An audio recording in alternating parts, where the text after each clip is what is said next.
Hello and welcome.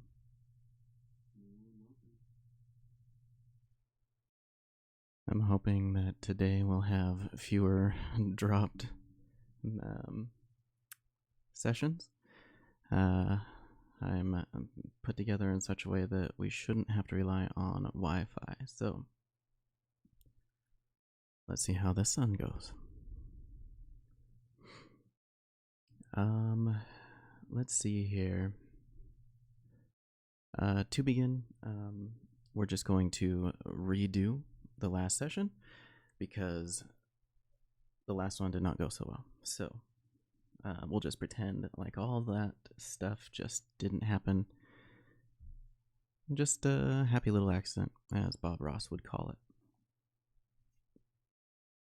So, welcome to session 11, the redo, and I'm glad you're here. In the previous session, we built 2 new characters, or I guess session 11 doesn't exist. We built 2 new characters to replace our poor thieves. I went ahead and I typed them up and printed out their character sheets. We have Mirena, the human fighter. You can see that I'm starting her out as a level 1. For all new characters, I will likely do that just to make things a little bit harder on myself. So we are going to go ahead and start her off at level 1. You can see the stats that I rolled are significantly better than some of the others, or at the very least, she has a good stat in her primary attribute. So that's pretty good. She'll be a pretty hard-hitting fighter with her longsword and shield. Let's see here.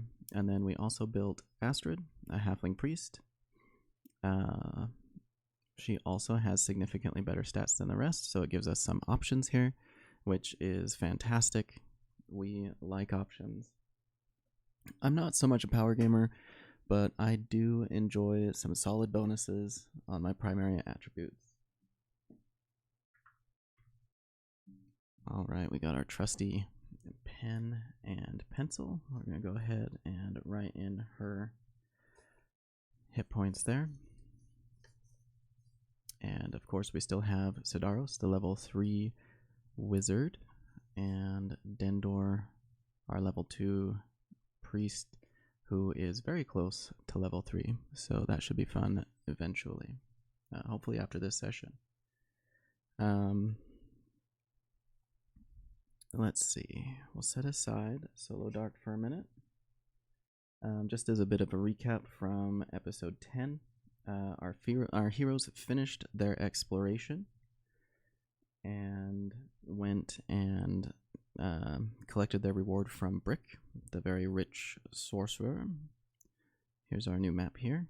You can see I just filled in the hexes around our first 2 that we had already explored. Sidaros and Dendor went and had 2 days of carousing to celebrate their poor thief friends, and that's kind of where we left off.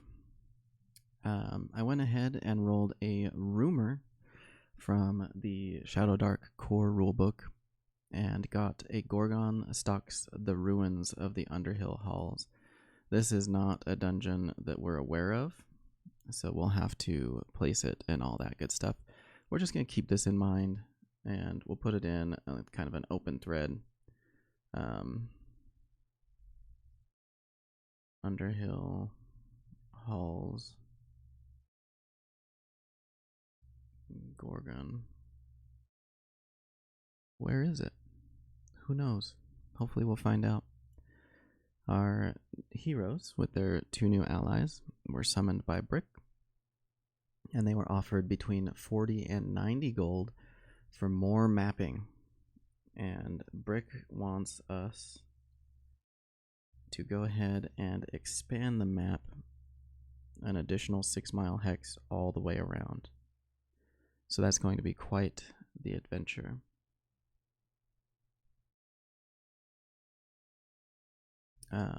So for every 6 mile hex, we're going to get paid 1d6 plus 3 times 10 gold pieces. Don't forget the parentheses, that's important. And we'll go ahead and get started on that. So our heroes gather themselves before venturing forth. And I think, let's go ahead and put our character sheets here in the session notes to use as a bookmark. And we'll go ahead and go over to the map, our world map. And we also have this key here. Now we have a couple of safe zones that I think we'll start from, to be honest. So we have G8 and G9 are both safe. The ocean is safe. And the desert is deadly. So I think what our heroes will do is they will gather their items. And they'll go ahead and go down into G9 and investigate that road that they found. Let's see if they can find out where it goes. Just kind of explore this section. They'll return to the safe zone as needed. And maybe what they'll do is they'll try to set up a semi-permanent camp in G9. I think that would be interesting.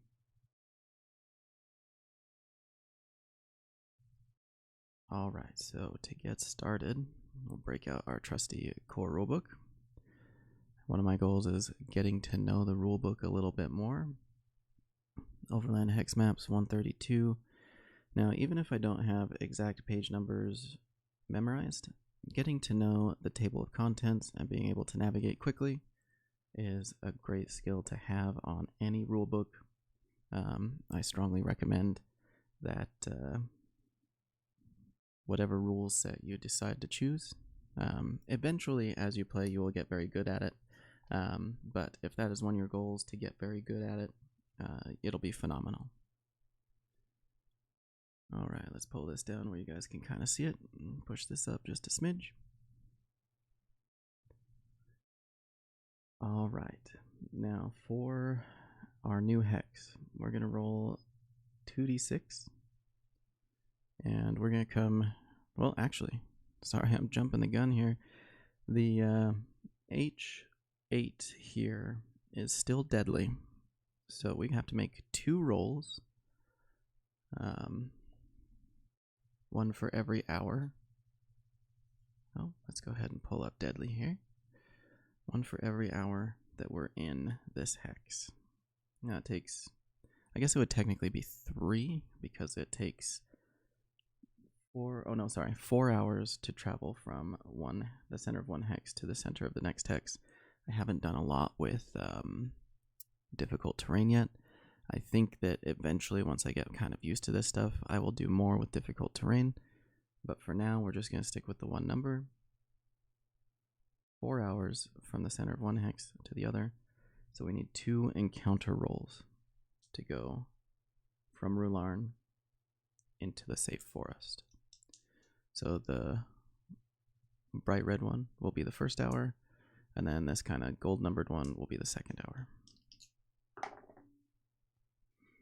Alright, so the second hour we do have an encounter in the grasslands. Let's go ahead and pull up our handy dandy table of contents. The grasslands are on page 156. And I'm just using these directly from the book, which is kind of like kind of a catch-all. If you wanted to make things a little bit more balanced for your party, for your group, you could rewrite a grasslands encounter table or something like that.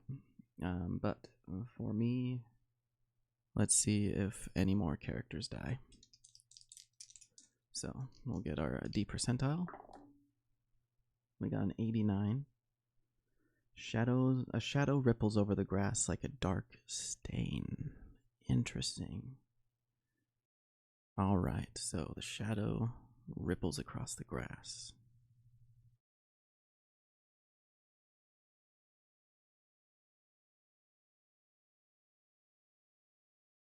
Now, my question is, that's pretty spooky. My question is it something in the sky that is causing this shadow? Or is the shadow some sort of living thing that's like perusing the land? Like, is it some sort of ghost, or does the big shadow belong to a dragon? Something like that. So we'll grab our trusty D20. Is the shadow from something in the sky is our question. 8 is a no. It is not skybound.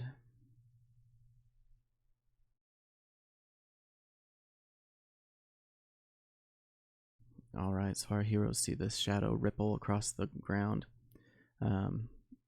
Dendor and Astrid will hold on to their holy symbols as this chill kind of envelops the party. And does it pass over our party is another question. 16 is a yes.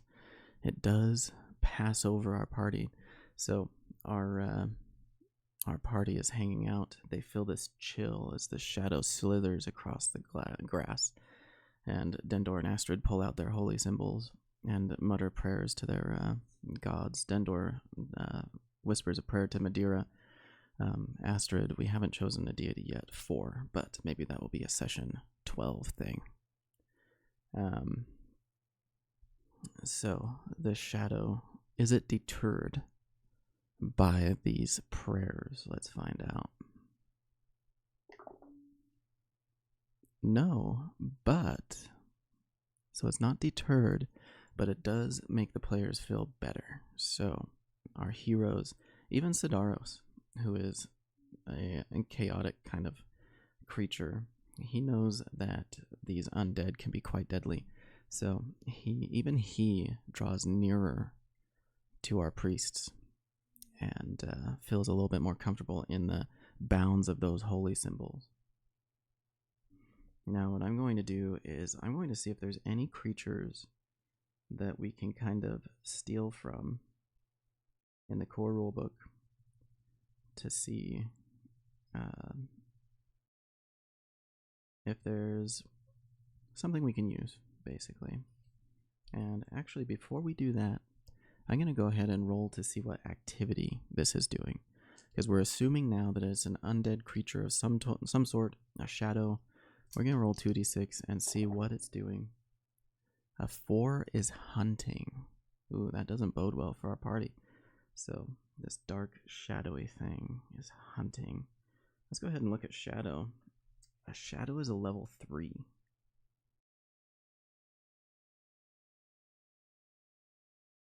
Which is actually pretty perfect for a solo encounter for our characters. So this is a deadly grassland. Our heroes are traveling through it. They're almost to the woods. They can see it in the distance. And this shadow comes by and rears up just this inky dark spot in the otherwise sunny grasslands. And we're going to go ahead and roll initiative as we do. The shadow has a pretty good dexterity. Our heroes do not have great dexterity, so I'm going to go ahead. The shadow is going to be red, or sorry, yeah, our shadow is going to be red. Purple for party, purple party. And our shadow is going to get a +1 bonus. How did I come to that conclusion? I'm just looking. The shadow has a +2 to dexterity, and our heroes have, on average, a -1, I think, on dexterity. So I'm just kind of, using d6s for this. I'm splitting the difference a little bit. The shadow's a bit more quick on the draw, basically. So he will get a +1 on his die roll, which doesn't bode well. Ooh, but it works out for our party. Our purple party gets a 6. The shadow gets a 3. So our party is ready for it. Astrid will immediately, let's see here, will immediately use protection from evil. Is that what we want to do? Is that what we want to do? I think she might just run forward and attack with her mace. I think that's what she'll do. So she has her shield in one hand. She gets her mace, charges forward, and she'll go ahead and attack this shadow. And we'll see. We'll see what the shadow does. A 12 plus 2 is a 14. That hits. So we're gonna roll a d6. This purple party d6 is doing very well by us. 6 points of damage. That's a third of the shadow's hit points in one attack. Amazing. Okay. So we're gonna go ahead and put down shadow. It's in the core rulebook, page 250 for anybody that wants to follow along. And let's see what we got here. 250. Oh, it can attack twice. That's brutal. Hopefully our party can finish it off very quickly. Luckily, it's not strong against any of our attacks. But Astrid runs forward with her mace, strikes it for 6 damage. So it goes from 15 hit points to 9 hit points. Now that was Astrid's turn. We're going to go ahead and we'll go with Mirena. We haven't used her before. She gets her longsword as it pulls out of her sheath, and she charges forward with a battle cry. And then she'll go ahead and attack it. She has a +4 bonus, and I get the feeling I'm going to need my luck tokens. I'll grab them here in just a second. But a 16 plus 4 is an unnatural 20. That's pretty phenomenal for our first attack roll with Mirena. I'm glad she's here. Hopefully you are too. And she slices with her sword for 1d8 plus 4 damage. Let's see what we got going on here. Oh, 6 points of damage. Not enough to take it out. That would have been so cool. But the shadow has 3 more hit points left. So Mirena and Astrid are nearby it. Sidaros is going to go ahead and cast Magic Missile at it and hope for the best. It has 3 hit points. It's likely not going to hurt, like kill it, but we'll find out. So we do our casting check at advantage for Magic Missile. The difficulty class is 11, which our spell casting is +2. We got a 12, so that is a hit. And we'll roll our 1d4 for 1 point of damage. So it has 2 hit points left. It's down to Dendor. Goodness gracious. And his mace is at a -1. He's not a great front attacker. So what do? I think we'll go ahead and attempt to attack it. None of our spells will cause damage. We could cast Holy Weapon on somebody to get an extra bonus, but I really don't want that shadow to attack us. So what we will do is we'll go ahead and have Dendor run forward, and he will attack with his mace. A 4 is not amazing. I'm going to go ahead and spend my Namco luck token. We're going to re-roll that bad boy. See if we can get a natural 20 out of this. Come on. A 19, not bad. -1 is 18, still a hit for 1d6 -2 points of damage. All right. We need to roll a 4, 5, or 6. We have a 50% chance of killing this shadow before it attacks us. We got a 2, so we deal 1 point of damage to it. Alright, now it's the shadow's turn. Now the shadow, it says it's a sentient shadow in the vague shape of a human. So will it attack to the death? I'm going to go ahead and make it do a wisdom check, because there is a little thing called Morale. Enemies who are reduced to half their number or half their hit points flee if they fail a DC 15 wisdom check. So its wisdom is a +0. It's going to attempt a wisdom check. If it fails, it will flee. If it succeeds, it gets the choice on what it does. So we'll give this a good toss. A 2, it fails. It was almost a natural 20, which would have been super exciting to see. But we'll just keep going, and the shadow will flee, and our heroes are victorious. The question is, does it have any treasure on it to drop? And if it does it drop it? So it has a 50% chance to drop 29. So it does have some sort of treasure on it. The question is, does it drop the treasure? I'm going to roll with disadvantage because I feel like it's unlikely that it will just drop its treasure. Oh, but it is sentient. But its intelligence is low. So yeah, I'm going to say at disadvantage, it probably won't think to drop the treasure to try to prevent the party from chasing it if that's something that the party would do.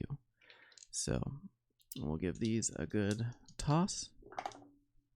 Disadvantage, it does not drop the treasure, but it heads off north. And I'm not really sure what to do with the but part of the no but. So it does not drop its treasure. I don't think there's really anything that we can do. Maybe they catch a glimpse of it. They see a glimpse of this treasure that the shadow is carrying.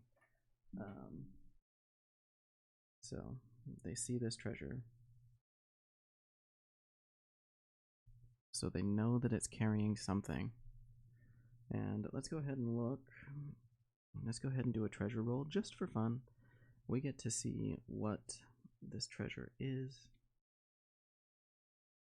And it might be worth trying to shoot off a crossbow bolt or something to see if they can gather that treasure. A 0-9. A rusty lantern with shattered glass. So it's got this little rusty lantern. The party's not really interested in that. And they watch the shadow flee.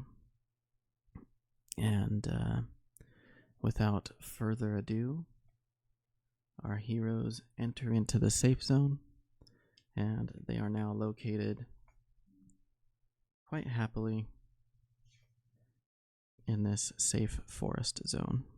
So they're here. Now we will go ahead and start by, we'll just go over here to F9, I think. And we'll see what's there. So once again, I think it's 132. 132, here we go. We're getting a little bit better as we go, guys. Page 132, our overland hex map. Let's see what the next hex is. Wow, a 10. Current terrain +2. It is a forest, which gives us another ocean. Do I really like ocean? I don't really know. So the forest goes right into ocean mode. Interesting. This ocean is a 4 is risky. So F9, go ahead and flip the page. Not really doing this in a great order here, but F9 is risky ocean. Risky. Is there any point of interest? We're going to roll with advantage. No points of interest here. Just ocean. Interesting. Nothing too shabby. Nothing that we need to do much with, and we can't really traverse it. So maybe later we'll bring a boat of some kind and see if that helps a little bit. But our party will go ahead and follow the... they'll basically go back into the forest where it's safe. And we'll have to do Risky is every 2 hours. So we have to do 1 check on their way in, 1 check on their way out. So the red is on the way in, purple's on the way out. No random encounters. They're back in the forest. And that is 4, 8. We're going to come back and go ahead and re-enter the forest. And our heroes will go ahead and camp. We'll see if we can do a wisdom check to see if anybody can find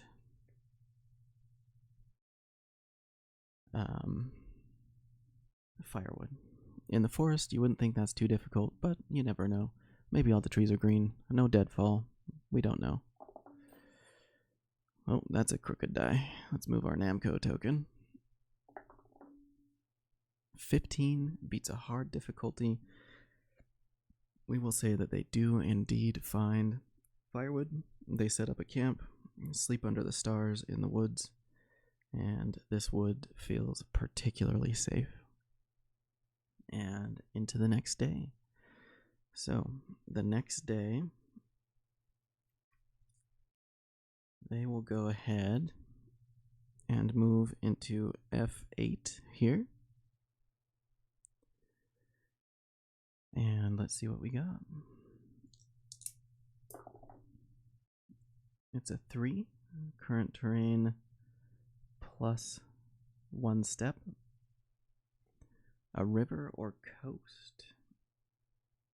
So maybe there's a river that comes through here, and let's see where it exits. 1 or 2, or rather odds or evens. Evens. Our river goes this way and leads directly into the ocean. How cool is that? We'll go ahead and say that the rest of this terrain, the rest of this 6-mile hex, because the river's likely not 6 miles wide, we're going to go ahead and say that the surrounding area is forest. So we'll put a couple little happy little trees, like Bob Ross says. Happy little trees. And our heroes will need to decide or figure out how dangerous this area is. A 2. Which means unsafe. Unsafe here. So they will have to roll every 3 hours. So that means once before they leave the hex. We'll go ahead and go directly north to F7 here. Let's go ahead and take our little note here. So F8 is forest/river. It's unsafe. And we're going to go into F7 next. Alright, so let's roll to see if there's an encounter. There is no encounter out here. And so our party goes into the next hex. Alright, let's see. An 8 is same as current terrain. We did roll river, but we rolled that the river exited this way. So we're going to go based off of forest. So this is more forest. As you can see here, we're a little loosey-goosey. Nothing really matters in the grand scheme of playing this game. We're just here to have a good time. So we have our forest with some additional happy trees. Let's find out how wretched this terrain is. A 2, so it's unsafe. Alright, so F7 is forest. Unsafe. Oh, and I forgot to roll if there was a point of interest on the river, so we'll do that real quick. Point of interest for the river, no. Point of interest for the forest, yes, we do have a point of interest. So, what is it? Let's roll a d20.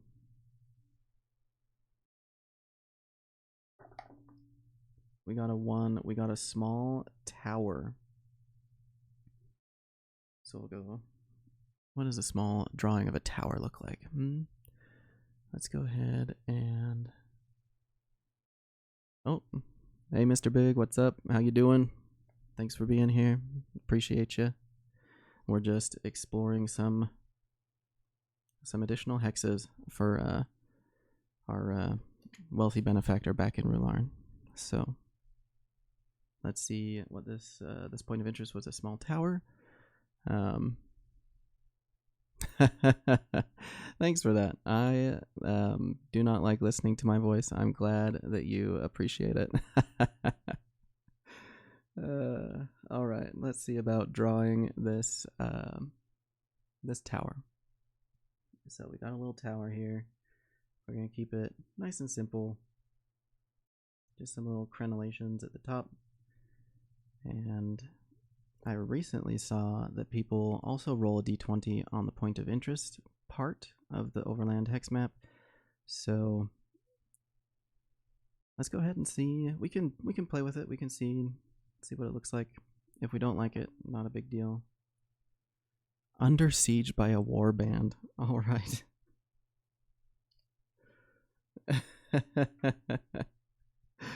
Let's see here. So we got under siege by a warband in F7.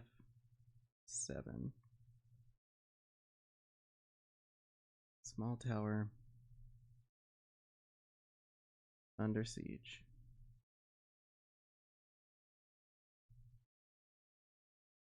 All right, so now we need to... Thanks, Mr. Big. All right, let's see here. We need to figure out what this warband is. So we can either do the ancestries, or we can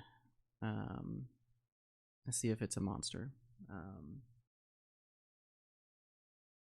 I want to lean toward monster, but I'm not sure what exactly we'd be looking at.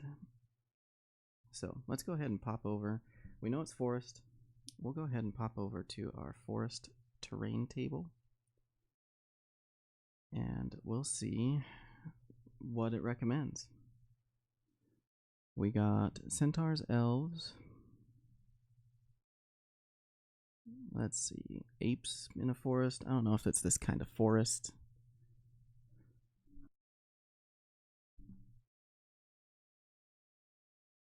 Goblins riding wargs.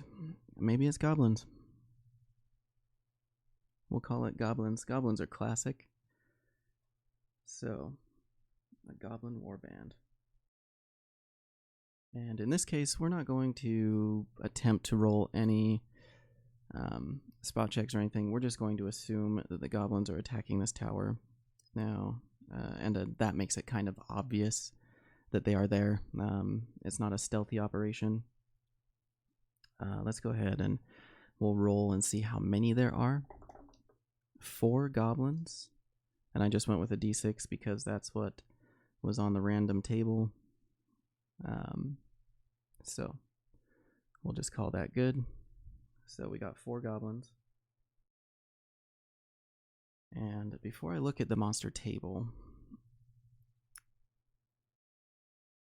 like the monster stats, before we look at the monster stats, my party wants to make a decision on if they engage the goblins or not. I don't want to fudge things and be, you know, like, oh, those goblins look too powerful or whatever. I want them to make a decision kind of based on real life. Like, you're kind of looking at something like a situation. You're like, do I get involved? Do I not? Sidaros would absolutely not want to get involved, him being chaotic as, you know, he is. But we have a lot of lawful and a neutral individual in the party. So I think that the party would press to get involved. So let's do that. All right, let's see here. So now that we've made the decision, let's go ahead and look up goblins and see how bad we messed ourselves up in this situation. Maybe it won't be bad. Maybe it'll be just fine.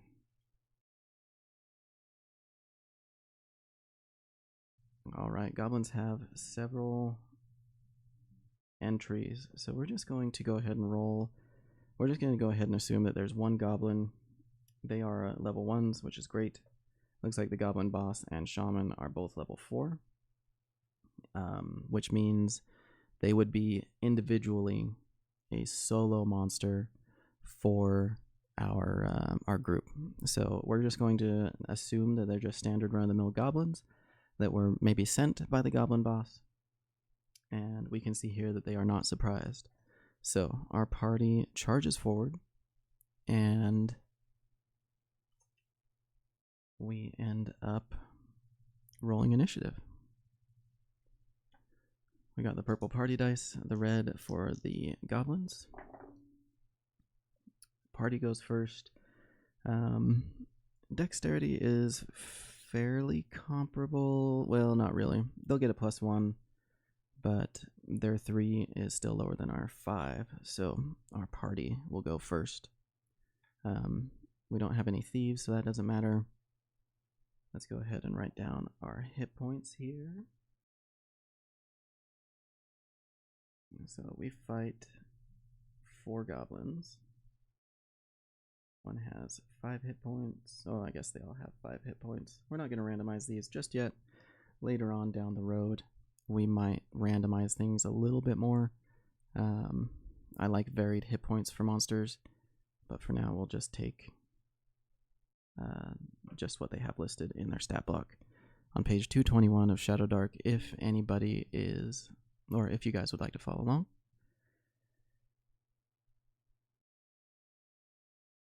Alright, so we go first. Sidaros will pop off a magic missile first things. Oof, not looking so hot for Sidaros. He needs an 11, even on advantage. He only got a 10. So we're going to go ahead and spend a luck token to reroll. An 18 plus 2 for an unnatural 20 is much better. Let's go ahead and roll. They are pretty ugly. That is amazing art. Alright, let's do a 4. Sweet, a 4. So, the first goblin is down to 1 hit point. Alright. Dendor. His mace attacks are not amazing. Maybe what he'll do is cast Holy Weapon on himself. I feel like that might be smart. I think that'll give him a +1. I wrote down page 68 for that.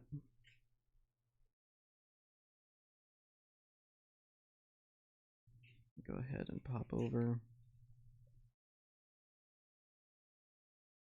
Which was incorrect. Holy Weapon 62.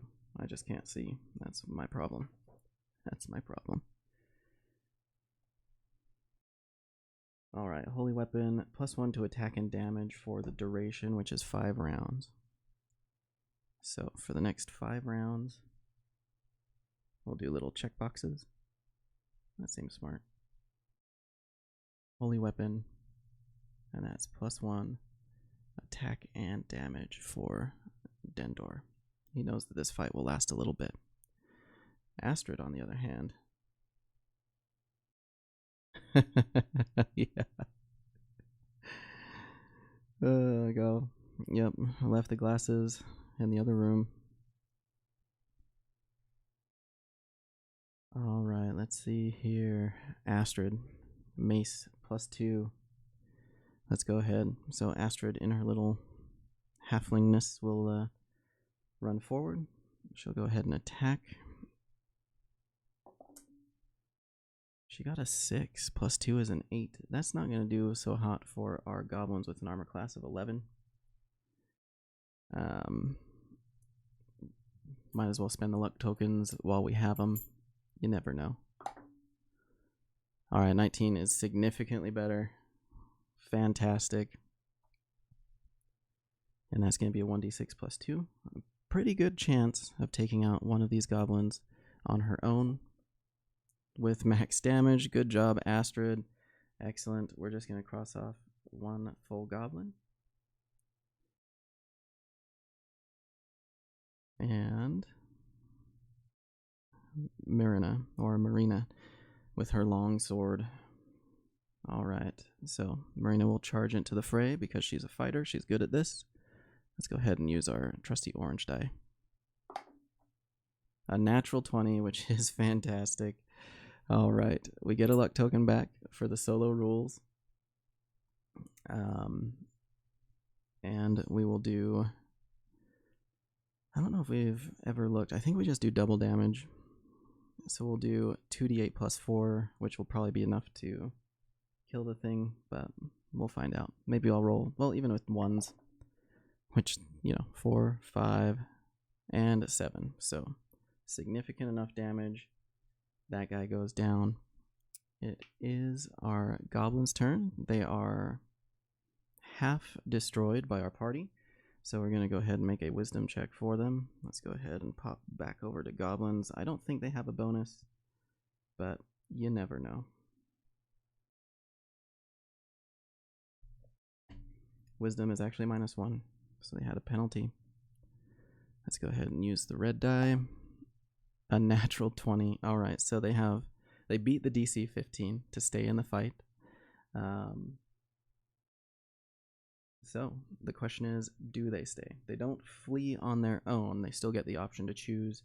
One is wounded, the other one is not. I think they'll stay and try to attack Mirena. Let's see what happens.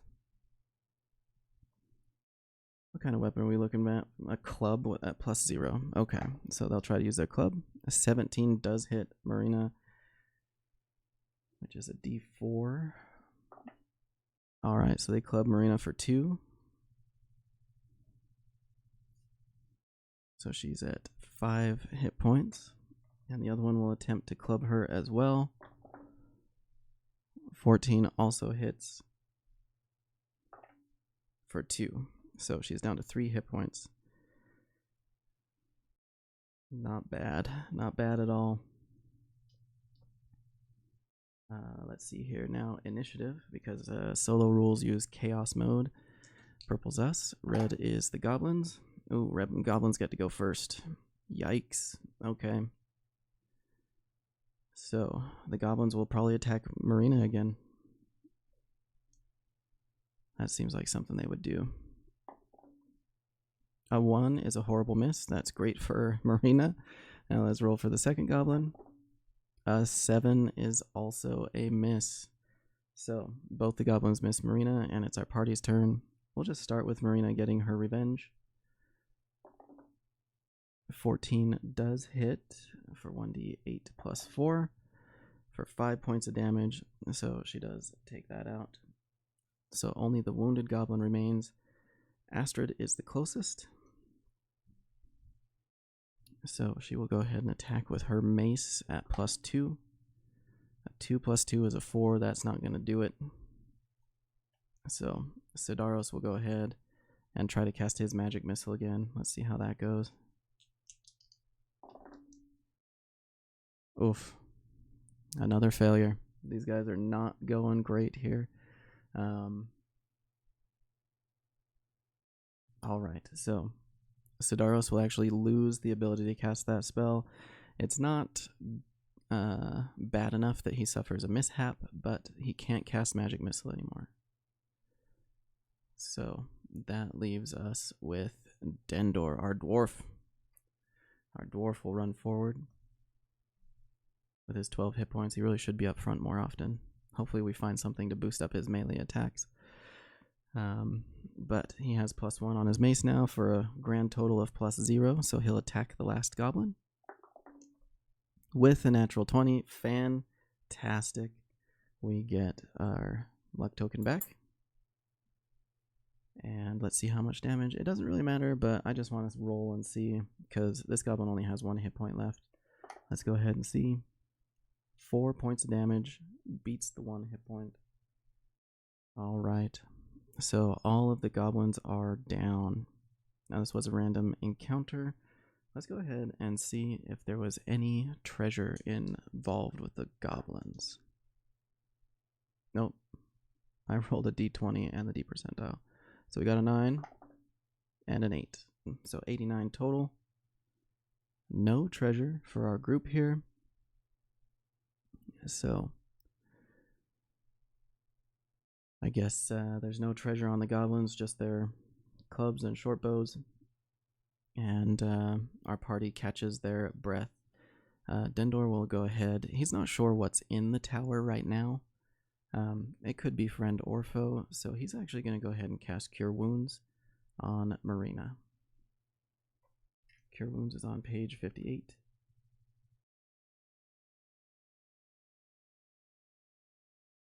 So it's a number of d6s equal to 1 plus half your level. He's level 2, so 2d6. Let's go ahead and see how he casts this spell. Difficulty class is 11, and he has a -1 to his spell check. Dendor. Basically useless.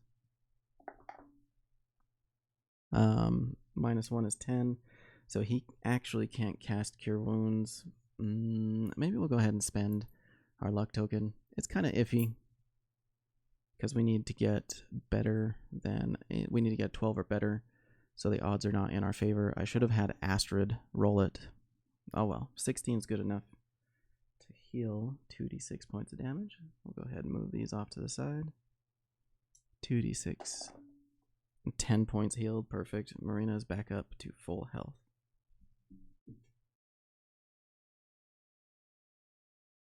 So we get our trusty eraser.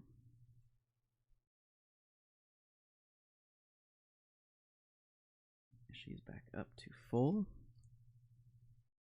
Let's see here.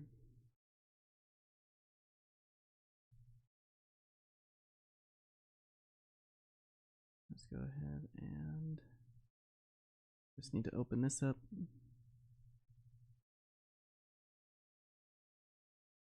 All right.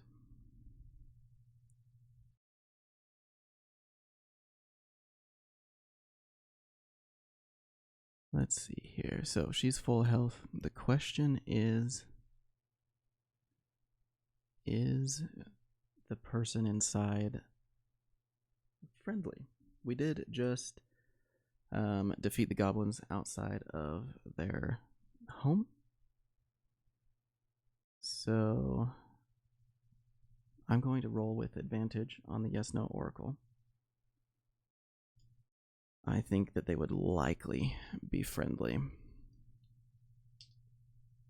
We could also roll reaction. I think we'll go ahead and just use the yes/no. 11 is a yes. But, so, he is friendly, maybe a bit cautious, and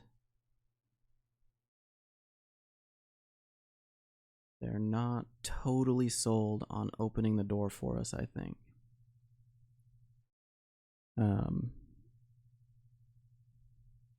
So, let's see here. So we have the owner of the tower here. Friendly but cautious.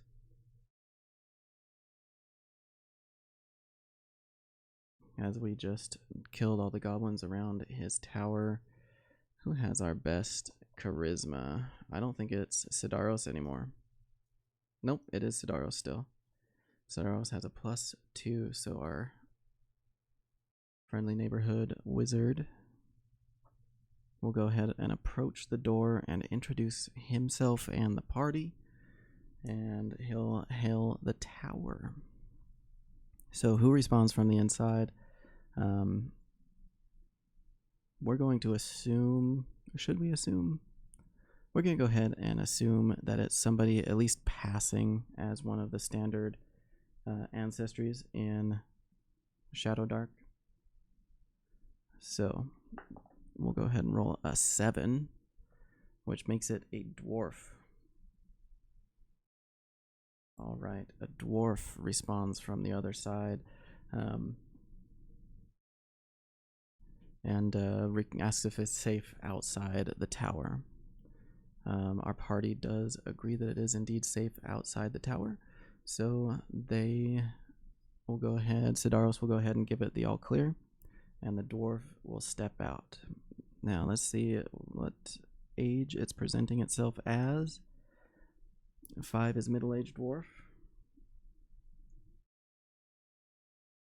Note this down.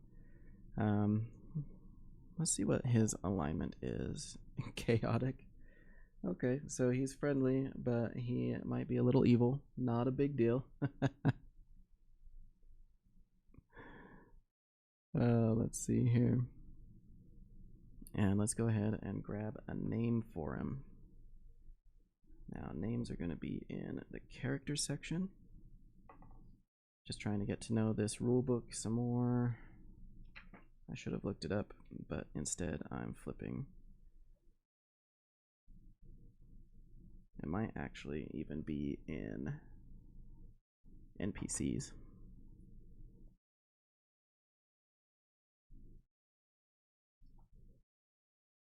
Rival crawlers. I bet it's like the page before. Adventures, rumors. Alright. We're going to just use the table on the Game Master screen to keep things moving along. Alright, we got a 16, which is Bal, and 8 is on Balin, which is kind of already taken in the grand scheme of fantasy dwarf names. Balin was in The Hobbit, so we're going to change that a little bit. We're going to go ahead and alter it. 14 is all Balal. Balal the dwarf. And just out of curiosity, how wealthy is this dwarf? He is wealthy. Makes sense because he has a tower out here. Alright, so our party checks in on Balal, and he does say that they can spend the night within the tower if they would like. He has some extra rooms. So our party they will enter the tower. The question is Balal lying? Are they safe with him? 8, that is a no. The party is not safe. And I think that does it for today. Thanks, Mr. Big, for tuning in. I appreciate you being here today. I think this is a good place to end, with the party thinking they're safe, but not actually being safe as they enter in Balal's tower. I'm thinking that he is not actually a dwarf. May not actually be a dwarf.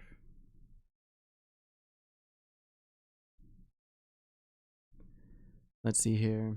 If anybody comes along and sees this elsewhere, please like and follow, subscribe, all that nice stuff.